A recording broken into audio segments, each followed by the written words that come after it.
نحمده ونصلي ونسلم على النبي الكريم الأمين.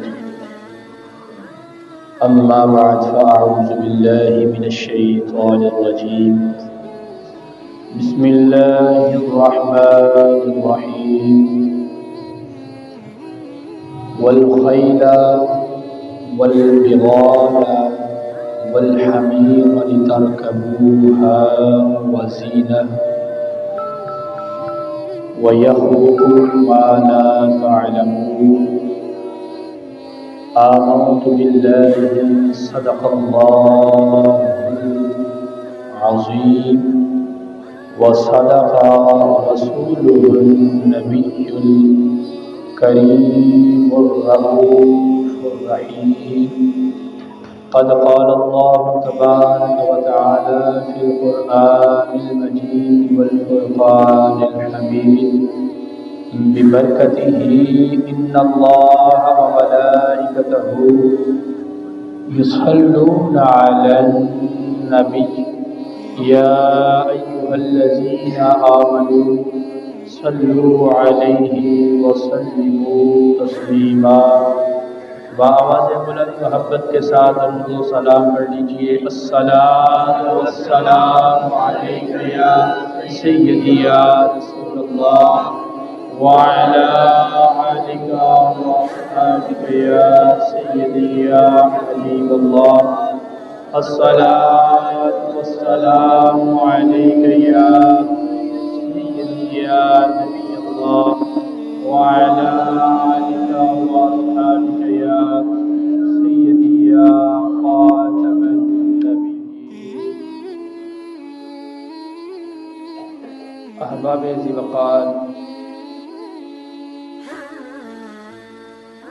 غزہ کے اندر اس وقت موجودہ جو صورتحال بنی ہوئی ہے، حوالے سے امن و امان کی جتنی بھی پوری دنیا میں تنظیمات کام کر رہی ہیں، ان کی خاموشی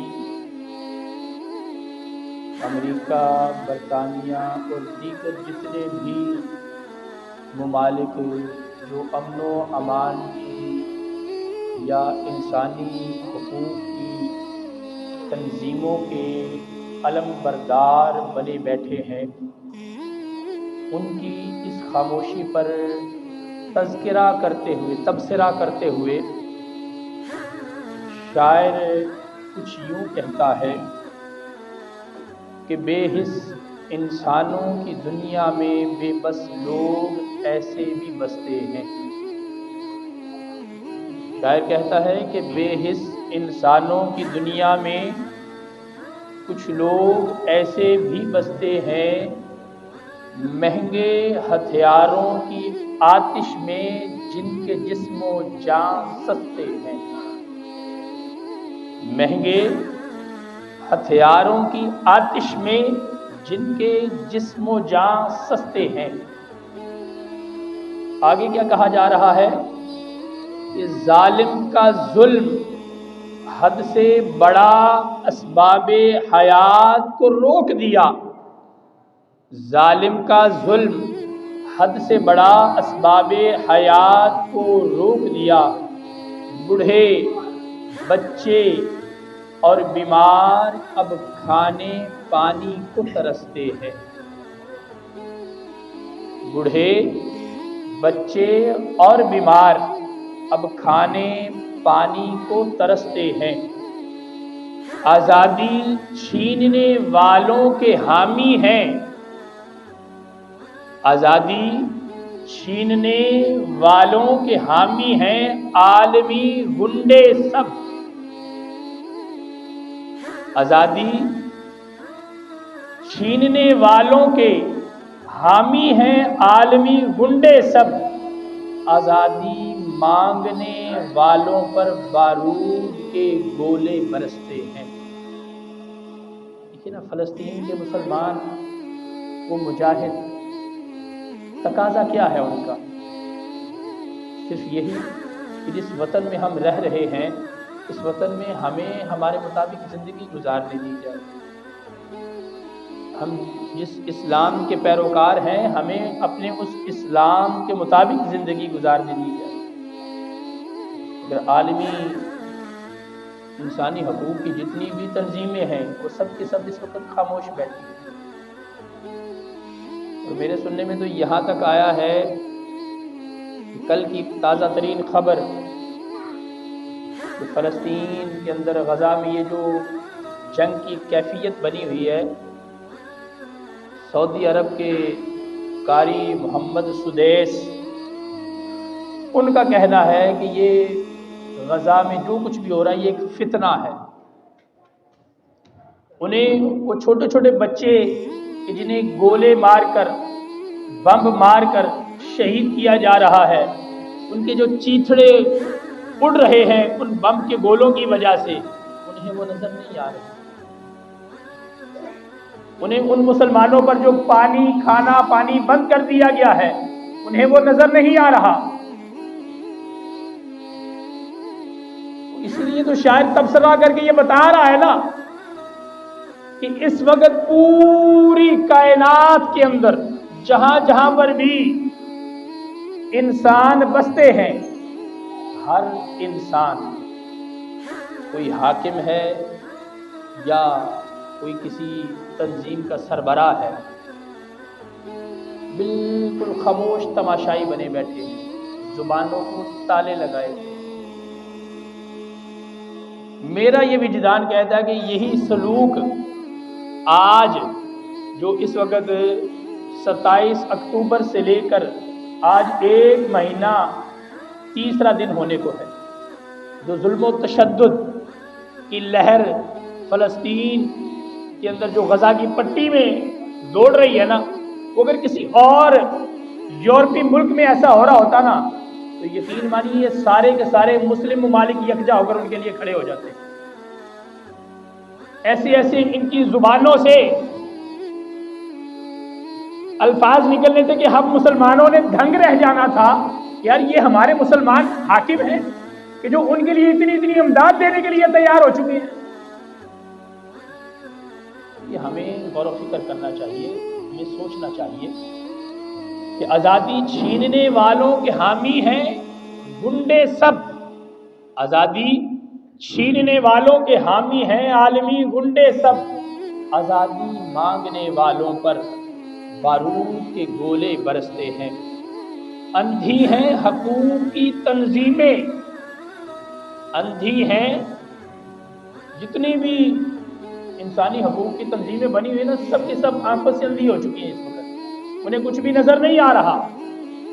اندھی ہیں حقوق کی تنظیمیں، گونگے حاکم سب ملکوں کے. اندھی ہیں حقوق کی تنظیمیں، گونگے حاکم سب ملکوں کے. بحری عالم کی عدالتیں اور بیکار یہ امن کے دستے ہیں. بحری عالم کی عدالتیں اور بیکار یہ امن کے دستے ہیں. لیڈر نہیں گیدڑ ہیں یہ، لیڈر نہیں. یہ جو اپنے آپ کو بڑا بڑا لیڈر کہہ رہے ہیں نا، یہ لیڈر کوئی نہیں ہے. اگر یہ لیڈر ہوتے نا تو اس وقت ان مسلمانوں کے لیے اپنا تن من دھن ہر چیز قربان کرنے کے لیے تیار ہوتے، سب سے پہلی صف کے اندر کھڑے ہوئے نظر آتے اگر یہ لیڈر ہوتے. جو لیڈر ہیں نا ان کے بارے میں بیانات سن کے دیکھو، ان کے بیانات سنو کہ وہ کیا کیا کہہ چکے ہیں اور کیا اپنے ہاتھوں سے کر رہے ہیں. وہ عملی میدان کے اندر سامنے آ چکے ہوئے. کہتے لیڈر نہیں، وہ تو گیدڑ ہے جو غاصب کو کچھ کہہ نہ سکے. لیڈر نہیں، وہ تو گیدڑ ہے جو غاصب کو کچھ کہہ نہ سکے. اور حق کے لیے لڑنے والے شیروں پر پھبتیاں کستے ہیں. اور حق کے لیے لڑنے والے شیروں پر پھبتیاں کستے ہیں. وہ دن اب دور نہیں، وہ دن اب دور نہیں اتنا جب ہوگی آیا تدبیر خدا. وہ دن دور نہیں کہ جب ہوگی عیاں، جب تدبیر خدا، روئیں گے وہ انشاءاللہ جو مظلوموں پر ہنستے ہیں۔ ہمیں یقین ہے وہ اللہ تبارک و تعالیٰ صرف ایک مدت تک جو ہے نا وہ ڈھیل دیے ہوئے، جب وہ مدت ختم ہو گئی نا تو پھر اللہ تبارک و تعالیٰ جو لگام ہے نا یہ کس دینی، پھر انہیں پتا چلے گا کہ ہم کیا تھے، کیا کرنا چاہیے تھا اور ہم کیا کر بیٹھے، پھر سوائے پچھتانے کے اور کچھ بھی ان کے ہاتھ میں باقی نہیں رہے۔ وہ کہاوت ہے نا کہ اب پچھتائے کیا ہو جب چڑیاں چگ گئی کھیت، پہلے رکھوالی کر نہ سکا، جب چڑیاں آئیں کھیت میں سے جو بیج ڈالا تھا وہ چگ کر چلی گئی، اب وہ ہائے ہائے کی صدا بلند کر رہا ہے۔ شاعر کیا کہتا ہے کہ وہ دن اب دور نہیں، اتنا جب ہوگی عیاں تدبیر خدا، روئیں گے وہ انشاءاللہ جو مظلوموں پر ہنستے ہیں۔ دنیا کی سیاست میں ثاقب کچھ ایسے سانپ بھی آئے نظر، دنیا کی سیاست میں ثاقب کچھ ایسے سانپ بھی نظر آئے جو پلتے ہیں غیروں کی گودوں میں اور اپنوں ہی کو ڈستے ہیں، جو پلتے ہیں غیروں کی گودوں میں اپنوں ہی کو ڈستے ہیں۔ یہ اس وقت فلسطین میں جو صورتحال بنی ہوئی ہے، ہمیں مل کر اس صورتحال کا مقابلہ کرنا، اور کچھ نہیں، کم از کم ہم اپنے طور پر اتنا ریکارڈ تو کروا سکتے ہیں نا کہ ہمارے جو حاکم خاموش تماشائی بنے بیٹھے ہیں، اللہ تبارک و تعالیٰ ان خاموش تماشائیوں کو اتنی غیرت عطا فرما دے کہ یہ اپنے ان مسلم بھائیوں کے لیے آواز اٹھانے کے ساتھ ساتھ عملی طور پر میدان عمل میں بھی نکل کر سامنے آئے۔ دیکھیں نا، یہ خالی ایک ملک کی بات نہیں ہے، اگر تھوڑا سا ہم غور و فکر کریں نا، تھوڑا سا، ایک طرف وہ ہمارے مسلمان بھائی، وہ چھوٹے چھوٹے بچے جو ایک ہاتھ میں پتھر پکڑے ہوئے ہیں اور دوسرے ہاتھ سے دودھ کی بوتل منہ کو لگائی، کیا یہ تصویر کس چیز کی عکاسی کر رہی ہے؟ ہمیں کیا بتلانا چاہ رہی ہے یہ تصویر؟ کہ وہ لوگ ہیں کہ جن کی غیرت مری نہیں، ان کی غیرت ابھی بھی زندہ ہے۔ وہ یہ بتلا رہی ہے یہ تصویر کہ غیرت مند قوم اور غیرت مند قوم کے بچے ایسے ہی ہوتے ہیں۔ آج اگر ہم تھوڑا سا غور و فکر کریں نا، ہم اپنے معاملات سے، اور بالخصوص اگر بات کرو نا کہ ہم اپنے موبائلوں سے باہر نہیں آ رہے، ہم اپنے موبائلوں کے اندر مصروف ہو چکے ہوئے، تو آج کی جو میری اصل گفتگو ہے نا، موبائل کا شرعی طور پر جو استعمال ہے وہ کیا ہونا چاہیے، اس کے تقاضے کیا ہیں، اس کے بنانے والے نے اسے کس مقصد کے لیے بنایا تھا۔ موبائل بنانے والے نے تو ایک آسانی پیدا کی نا کہ لوگ دور دراز میں رہتے ہیں، لوگوں کے رشتہ دار دور دراز کے علاقوں کے اندر رہتے ہیں، تو ان کا آپس میں رابطہ تو آسان ہو جائے۔ پہلے ٹیلی فونک تار والا جو ٹیلی فون ہوتا تھا، اس کے ذریعے ہم رابطہ کرتے تھے، تو سگنل کی بھی بڑی پریشانیاں ہوتی تھیں۔ جس نے بھی موبائل فون بنایا اس نے تو یہ پریشانیاں ہماری دور کی، مگر جیسے جیسے وقت گزرتا گیا، تقریباً اس موبائل کو 50 سال کا عرصہ ہو گیا۔ کتنے سال؟ غالباً 1973 یا 74 کے اندر پہلا موبائل فون ایجاد ہوا تھا، ٹیلی فون نہیں، موبائل فون۔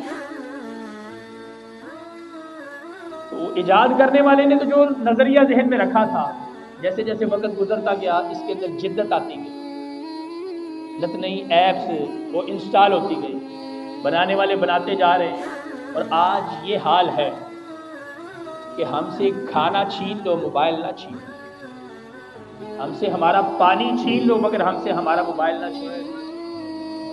یہ خالی بڑا ہی نہیں، جو 2-3 سال کے بچے ہیں نا، اگر انہیں بھی یہ لت لگ گئی ہے نا، اگر ایک لمحے کے لیے بھی ان کی من پسند چیز ان سے چھین لی جاتی ہے نا، تو وہ واویلا مچاتے ہیں گھر کے اندر کہ شاید پتہ نہیں ان کا کوئی سگا اس دنیا سے رخصت ہو، ایسی کیفیت ہو جاتی ہے۔ یہ حال ہے تو جب یہی بچہ بڑا ہوگا، ایمانداری سے بتائیے کیا یہ ماں باپ کا فرما بردار بن پائے گا؟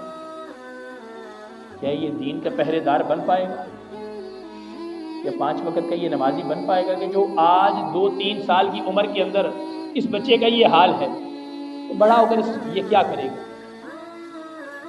دیکھیں نا، اللہ تبارک و تعالیٰ نے انسان کو یہ دماغ عطا کیا ہے، انسان نے اپنے دماغ کو استعمال کیا، اپنے دماغ کا استعمال کر کے اس نے یہ موبائل فون ایجاد کر دیا ہے۔ تو اس انسانی دماغ کی ایجاد نا، مگر ہم اپنے اس انسانی دماغ کو استعمال میں نہیں لاتے، اور اس انسانی دماغ کو استعمال میں نہ لانے کی جو اثرات ہمارے جسم پر مرتب ہوتے ہیں نا، ان میں سے ایک اثر یہ بھی ہے کہ انسان جو ہے وہ دماغی طور پر فارغ ہو جاتا ہے۔ موبائل استعمال کر رہا ہوتا ہے نا انسان، 1 گھنٹہ 2 گھنٹے 3 گھنٹے 4 گھنٹے 5 گھنٹے، جتنی دیر یہ موبائل استعمال کرتا رہتا ہے اتنی دیر تک صرف اس کا یہ دماغ چل رہا ہوتا ہے۔ اور اس دماغ میں جو اللہ تبارک و تعالیٰ نے ہمارے فیس پر یہ جو ہمیں آنکھیں عطا فرمائی ہیں نا، ان آنکھوں کے ذریعے وہ جو سامنے اسکرین پر جو کچھ بھی اسے نظر آ رہا ہوتا ہے وہ اچھی بات ہے، وہ بری بات ہے، وہ جو بھی ہے، صرف اس کا دماغ اور اس کی یہ آنکھیں حرکت کر رہی ہوتی ہیں، بقیہ سارے کا سارا اس کا جسمانی جو سٹرکچر ہے، ڈھانچہ ہے، یہ بالکل بے سود رہتا ہے۔ دیگر اعضائے جسمانی جو ہیں یہ کوئی حرکت نہیں کر رہی ہوتی۔ جب یہ انسانی اعضاء حرکت میں نہ آئیں تو پھر سارے کا سارا بوجھ جب دماغ پر پڑتا ہے نا تو انسان دماغی کمزوریوں کا شکار ہو جاتا ہے۔ سب سے بڑا نقصان یہ موبائل فون کا حد سے زیادہ استعمال ہے۔ یہاں پر اگر بات کروں اس موبائل فون کے ذریعے اللہ تبارک و تعالیٰ نے یہ ہمیں ایک سہولت تو عطا فرما دی، یہ سہولت اللہ تبارک و تعالیٰ کی طرف سے ہی ہمیں ملی ہے نا۔ اللہ نے انسان کو اتنی طاقت دی کہ وہ اپنا اس دماغ اتنا استعمال کرے کہ کوئی ایسی چیز بنا سکے، یہ ہے تو رب کی طرف سے ہی نا۔ اور میں کوئی زمین جائیداد نہیں آپ لوگوں سے مانگ رہا، کم از کم ہاں یا نہ کا کوئی جواب دے دیا کریں۔ یہ اللہ تبارک و تعالیٰ کی قدرت ہے، اللہ تبارک و تعالیٰ کی طاقت سے ہی انسان یہ کام کر پایا۔ آج اگر انسان خلا کا سفر کر رہا ہے تو یہ قدرت الہی ہی ہے، اللہ تبارک و تعالیٰ کی قوت سے ہی ہے کہ انسان خلا میں پہنچ چکا ہے، انسان چاند تک اس کی رسائی ہو چکی ہے۔ یہ اللہ تبارک و تعالیٰ کی مدد سے ہی ایسا ہو رہا ہے، بغیر مدد الہی کے انسان ایک قدم بھی نہیں اٹھا سکتا۔ کیا اٹھا سکتا ہے؟ انسان کے جسم کو اللہ تبارک و تعالیٰ ایک لمحے کے اندر مفلوج کر دے، اس کے جسم کے ہر پور کو، اس کی طاقت جو اس کے جسم کے اندر موجود ہے وہ اللہ تبارک و تعالیٰ اگر چھین لے تو کیا انسان آگے حرکت کر سکتا ہے؟ بالکل بھی نہیں۔ یہ اللہ تبارک و تعالیٰ کا ہمیں شکر ادا کرنا چاہیے کہ رب کائنات نے ہمیں یہ نعمت عطا فرمائی ہے، اور اللہ تبارک و تعالیٰ کی نعمت کو استعمال کرنے کے طریقہ کار بھی ہیں۔ رب کائنات نے قرآن مجید فرقان حمید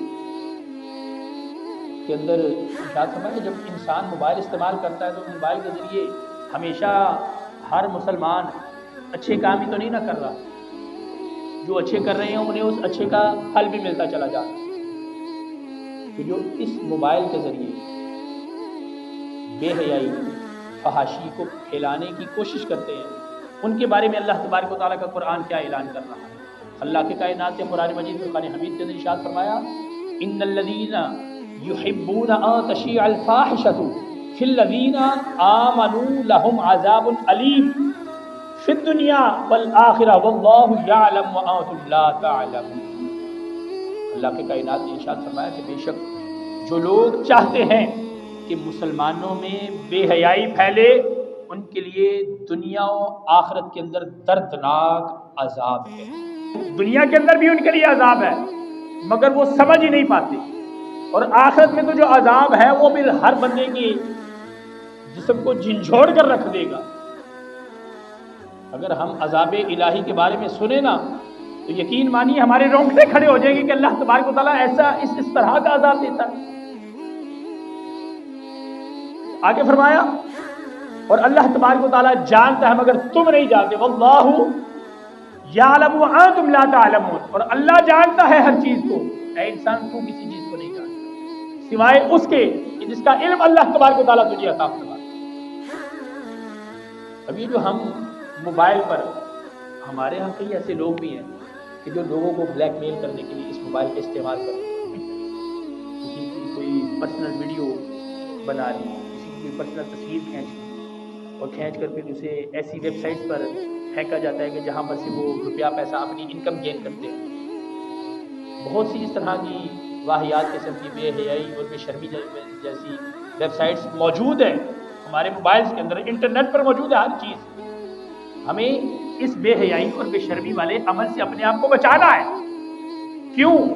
کیونکہ اگر اس سے ہم نہ بچ پائے تو ہماری آنے والی تمام کی تمام نسلیں جو ہیں وہ تباہی اور بربادی کے دہانے پر پہنچ جائیں گی۔ آئی دیکھیں نا، جو ہمارے جو بزرگ یہاں پر بیٹھے ہوئے ہیں، ان کی اولاد جو بڑی ہو چکی ہے، جن کے ہاتھوں میں موبائل موجود ہے، ایمانداری سے بتائیے اس موبائل کا استعمال کرتے کرتے کیا وہ آپ کے فرما بردار بن چکے ہیں؟ آپ کی فرما برداری سے بہت کوسوں دور جا چکے ہیں۔ اگر باپ نے کوئی کام کہا ہے نا، اے اچھا ابا جی کر لیں، دوسری مرتبہ کہا، تیسری مرتبہ، جب چوتھی سے پانچویں مرتبہ بات کی جاتی ہے نا تو وہ بڑا اکڑ کر کہ سارے کام میرے ذمہ ہے گئے، گھر میں کو بندہ اور کوئی نہیں رہ گیا۔ یعنی جب یہ جملے کس کی وجہ سے، وہ جو موبائل استعمال کر رہا ہے نا، اس موبائل کے استعمال سے اسے روکنے کے لیے یہ بات کی جا رہی ہے۔ یعنی جو کام گھر والے کہتے ہیں اس کام کو وہ کرنے کے لیے تیار نہیں ہے، وہ صرف اپنے آپ کو اس موبائل کا غلام بنا چکا ہو، اپنے آپ کو موبائل کا غلام بنا چکا ہو۔ ایک وقت تھا کہ لوگ اپنے جسم کو آرام و سکون مہیا کرنے کے لیے قرآن اور نماز کا سہارا لیا کرتے تھے۔ آج ہم نے قرآن کو بھی الماریوں کی زینت بنا دیا ہے، آج ہم نے نماز کو اپنی پس پشت ڈال دیا ہے۔ کوئی نماز پڑھتا ہے تو پڑھتا ہے، جو نہیں پڑھتا اسے ہوش ہی نہیں ہے کہ میں نے اللہ کی بارگاہ میں حاضر ہونا ہے، وہاں سے میرے سے یہ سوال ہوگا، میرے سے پوچھا جائے گا کہ بتا تجھے عبادات کے اندر نماز تیرے اوپر فرض کی گئی تھی، تو نے نماز پڑھی کہ نہ پڑھی؟ اگر نہیں پڑھی تو نہ پڑھنے کی وجہ بیان کر۔ کیا تو بیمار تھا؟ کیا کوئی شرعی عذر تھا تیرا کہ جو تو نماز نہ پڑھ سکا؟ اس وقت جواب نہیں ہوگا، سوائے شرم کے سر جھکانے کو کوئی جواب انسان نہیں دے پائے گا۔ اور آقا دو عالم صلی اللہ تعالی علیہ وسلم ایک حدیث مبارکہ اور اللہ کے کائنات کا فرمان علی شان بھی ہے کہ انسان اگر کوئی اچھا کام کرتا ہے نا تو اس اچھے کام کو جو جتنا آگے پھیلاتا جاتا ہے نا، جس نے اس اچھے کام کا آغاز کیا ہے نا، اس کے نامہ اعمال میں اتنا ہی ثواب اللہ تبارک و تعالیٰ ڈال دیتا ہے کہ جتنا کام کرنے والے کو مل رہا ہے۔ مثال کے طور پر قبلہ قاری صاحب یہاں تشریف فرمائے، قاری صاحب کسی بچے کو دین کی دعوت دیتے ہیں، قرآن مجید فرقان حمید پڑھنا سکھاتے ہیں۔ جب وہ پڑھنا سیکھ گیا اور جب تک وہ اپنی زندگی کے اندر قرآن کی تلاوت کرتا رہے گا، جتنا اجر و ثواب اسے تلاوت کرنے کا ملے گا اتنا ہی اجر و ثواب اللہ تبارک و تعالیٰ قبلہ قاری صاحب کے بھی نامہ اعمال میں داخل فرما دے گا۔ یہ نیک عمل کرنے کی بات۔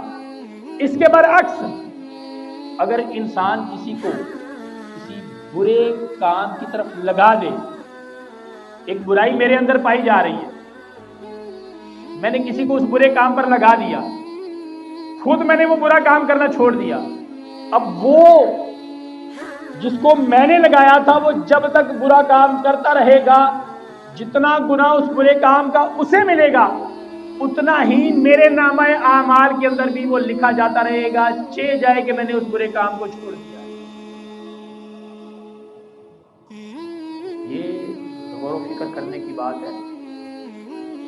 آج ہم ایسی دلدل کے اندر پھنس چکے ہیں کہ جس دلدل سے ہم خود کو باہر نکال ہی نہیں پاتے،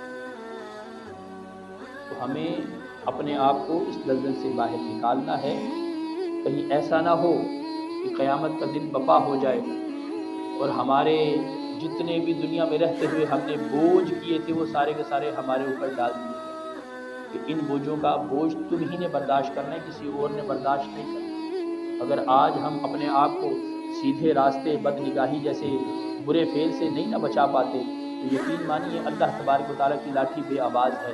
آقا دو عالم صلی اللہ تعالی علیہ وسلم کا فرمان عالی شان ہے، رازدار رسول صلی اللہ تعالی علیہ وسلم حضرت سیدنا حذیفہ بن یمان رضی اللہ تعالی عنہ نے ارشاد فرمایا کہ نبی کریم صلی اللہ تعالی علیہ وسلم کا فرمان ہے کہ ان نظرۃ سہم من سہام ابلیس مسمومۃ فما ترکها من خوف اللہ اصابہ جل وعز ایمانا یجد حلاوتہ فی قلبی۔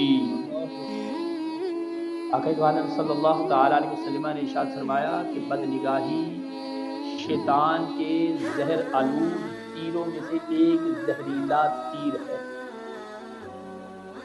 بد نگاہی، وہ چاہے گلی بازار میں گھومتے ہوئے کسی کی بہو بیٹی کو ہم دیکھ لیں گندی نگاہ کے ذریعے۔ شریعت کا ایک تقاضا یہ ہے کہ شریعت کا قانون ہے کہ آپ کسی جگہ سے گزر رہے ہیں نا، اگر اچانک کسی پر نگاہ پڑ جائے اس کی معافی ہے، اسی نگاہ کو دوبارہ اٹھا کر اس پر ڈالو گے نا تو وہ تمہارے لیے گناہ شمار کر دیا جائے گا اور بد نگاہی میں شامل کر دیا جائے گا۔ یہ شریعت کا قاعدہ ہے، شریعت کا قاعدہ قانون ہے، اور اسے ہم نے اپنے ذہنوں میں محفوظ رکھنا ہے۔ وجہ یہ ہے کہ ہم لوگ جو شریعت کے قاعدے قوانین ہیں، شریعت کا جو دستور ہے، اسے اپنے ان ذہنوں میں محفوظ کرنے کی بجائے ہم یہود و نصارہ کی خباثتوں کو اپنے ذہنوں میں محفوظ کرتے ہیں کہ جن چیزوں سے ہمیں فائدہ حاصل ہونا ہے ان چیزوں کو ہم اپنے ان دماغوں سے باہر نکال کر پھینک دیتے ہیں، اور جو چیزیں ہمارے لیے کل بروز قیامت ذلت و رسوائی کا سبب بنے گی ان چیزوں کو ہم اپنے ان دماغوں میں محفوظ کیے ہوئے ہیں۔ تو اللہ کی بارگاہ میں یہ دعا کیا کرو کہ اے مالک ہمیں ہمیشہ اعمال صالحہ کرنے کی توفیق عطا فرما۔ اور حدیث مبارکہ کے اندر محبوب علیہ السلام نے فرمایا کہ بد نگاہی شیطان کے زہر آلود تیروں میں سے ایک زہریلا تیر ہے، تو جو شخص اللہ تبارک و تعالیٰ کے خوف سے بد نگاہی چھوڑ دے گا، کہ جس کے دل کے اندر یہ خوف آ گیا نا کہ میں بد نگاہی کروں گا تو میری اس بد نگاہی کی وجہ سے میرا رب مجھ سے ناراض ہو جائے گا، تو اللہ کی ناراضگی سامنے رکھ کر وہ بد نگاہی سے توبہ کر لیتا ہے، اللہ تبارک و تعالیٰ کے خوف سے اپنے آپ کو بد نگاہی سے محفوظ رکھ لیتا ہے، تو اللہ تبارک و تعالیٰ اسے ایک ایسا ایمان عطا فرمائے گا کہ بندہ اپنے دل میں اس ایمان کی مٹھاس کو محسوس کرے۔ تو ہمیں اللہ تبارک و تعالیٰ کی رضا و خوشنودی کے لیے آقا دو عالم صلی اللہ تعالی علیہ وسلم کے فرامین پر عمل پیرا ہوتے ہوئے اپنے آپ کو ہر قسم کی ایسی برائیوں سے محفوظ رکھنے کی کوشش کرنی چاہیے کہ جن برائیوں کی دلدل کے اندر آج ہم، ہماری آنے والی نسلیں اور موجودہ نسلیں ان گناہوں کی دلدل کے اندر پھنس چکی ہیں، اور ہمیں اس دلدل سے خود کو بھی باہر نکالنا ہے، اپنی موجودہ نسلوں کو بھی باہر نکالنا ہے، اور آنے والی نسلوں کے لیے ایسا پیغام چھوڑ کے جانا ہے کہ جس پیغام کو سن کر وہ ہر قسم کی برائی سے خود کو محفوظ رکھ پائیں۔ اللہ تبارک و تعالی ہم سب کا حامی و ناصر ہو۔ وآخر دعوایا ان الحمدللہ رب العالمین۔